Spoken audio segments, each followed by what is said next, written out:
Kristiāna, šodien mēs konferencē dzirdam tik daudz par Baltijas kapitāla tirgiem, kā ir bijis rekordgads obligāciju emisijās, kā ir mazliet pieklusinātāks gan bijis varbūt tāds jaunais sākotnējo publisko akciju piedāvājumu varbūt pie tirgus šogad. Bet man gribās pajautāt tev ar tavu pieredzi, ar tavu skatu, kā tu uzskati, kādām investoriem vispār ir piemēroti Baltijas kapitāla tirgi? Baltijas kapitāla tirgus manā skatījumā ir piemērots varbūt vairāk tām investoriem, kurām patīk aktīvi arī sekot līdzi tam, kas notiek, un varbūt arī pašām pieņemt šos ieguldījumu lēmumus un savā ziņā varbūt arī balsot ar savu naudu, jo Baltijas tirgus, teiksim, ieguldījums, tas tev piedāvā to unikālo iespēju, ko varbūt nepiedāvā situācijas, ja tu ieguldi ASV kādās akcijās vai kādos indeksos, ka tu tiešām vari to uzņēmumu sīkāk iepazīt. Principā mēs jau redzam tos uzņēmumus, kas mums ir apkārt, mēs redzam to biznesu, un mēs redzam arī gal galā ļoti labi redzam, varbūt, kur tie līdzekļi bieži vien nonāk, un arī to potenciālo ieguldījuma rezultātu. Ja? Un tas ir varbūt tas papildus kaut kāds gandarījums arī, ko var iegūt no ieguldījumiem vietējā tirgu. Un skatoties varbūt uz tādiem ieguldījumiem vietējā tirgu arī varbūt kā tādiem plusiem, ja, tad bieži vien tas ir tā saucamā riska atdeves tā proporcija, ja, jo, ja mēs skatāmies uz vietējām emisijām, tad tas attiec praktiski gan uz akcijām, gan obligācijām, ja, tad ņemot vairāk, ka mūsu tās emisijas vidēji ir salīdzinoši nelielas, un varbūt arī tā likviditāte nav tik izcila, ja, tad lielākoties, ja tur iestartē arī institucionālajā lielie investori, tad viņi piemēroti ir no cenošanas principi, ja kaut kādu šo te saucamo likviditātes kaut kādu diskontu, ja?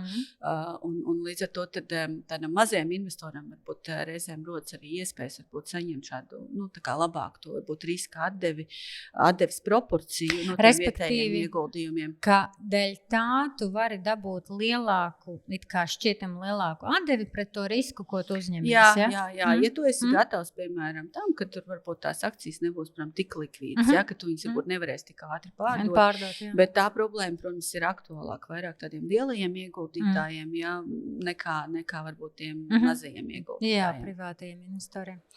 Labi.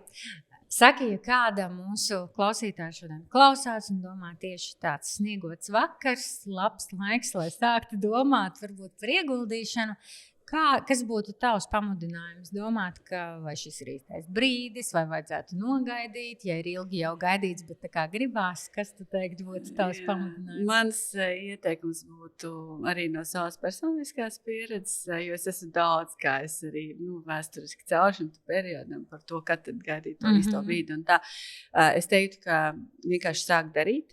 Ļoti vienkārši ieteikums nemeklēt ideālo brīdi, nemeklēt ideālo stratēģiju, jo mēs citādi pazaudējam ļoti daudz laika, ja mums finansēs ir šis pamata princips par šiem selektīviem procentiem, ja, ka to, ko mēs ieguldam šobrīd un tās nes atdevi, tad tas akumulējās uz priekšu, un tas ir ļoti būtisks moments. Tādēļ sāk darīt pamazām, saprast, protams, kas varbūt ir tas komfortablākais veids, ja, jo, ja mēs negribam aktīvi pieņemt tos lēmumus, tad atrast varbūt tā stratēģijas, kur tu automātiski katru mēnesi kaut ko ieguldi, ja, bet tas pirmais solis, kad tu kaut nelielu atver šo ieguldījumu kontu, sāc veikt to pirmo ieguldījumu, tas, manuprāt, ir tas sarežģītākais. Ja, un tad tu izstrādā jau to kaut kādu savu pieeju, un arī tā drosme mazliet vairāk rodās, un arī vienkārši tas aiziet. Pilnīgi piekrītu, ka tie pirmie soļi vienmēr tie grūtākie, un tad jau pēc tam arī klients, ar kurām individuāli strādājam, man patīk, ka paiet jau kāds laiks, un tad viņš saka, es vakar iepirkos, tik labi finanšu tirgos bija iepirkšanās, un tad man prieks dzirdēt, ka varbūt pirmās reizes bija tādas bailīgas, bet pēc tam jau tas viss aiziet.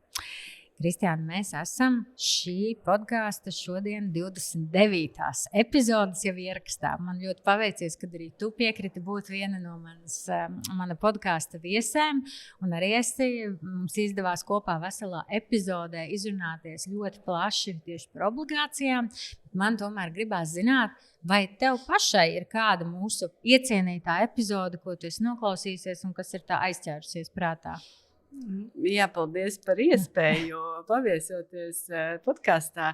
Es sekoju līdzi principā, šim podkāstam jau no paša sākuma. Es gan nevaru apgalvot, ka es esmu noklausījusies visas 29 epizodes, bet diezgan krietnu daļu. Un, es laikam nevaru izcelt vienu konkrētu, bet tas, ko es secinu, ka, protams, ka man aktuālāks ir tās epizodes, kuras varu vilkt kaut kādas paralēlas, varbūt ar savu dzīvi, tām tēmām, kas ir man aktuāls vai profesionāli, vai arī privāti. Ja?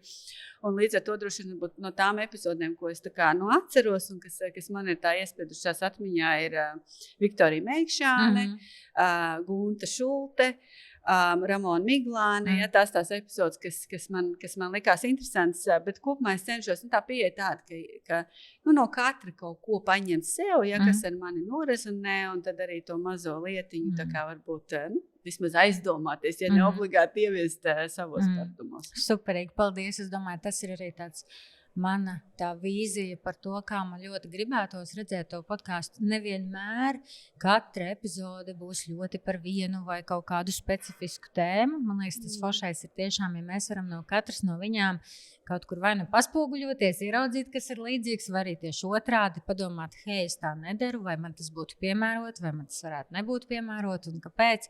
Tā kā liels paldies arī, ka tu saki, ka katra ir atstājusi kaut kādu mazu, bet kādu nospiedumu ir atstājusi. Tas ir ļoti daudz man nozīmē. Tā kā liels paldies tev, un paldies par šo sarunu. Paldies tev.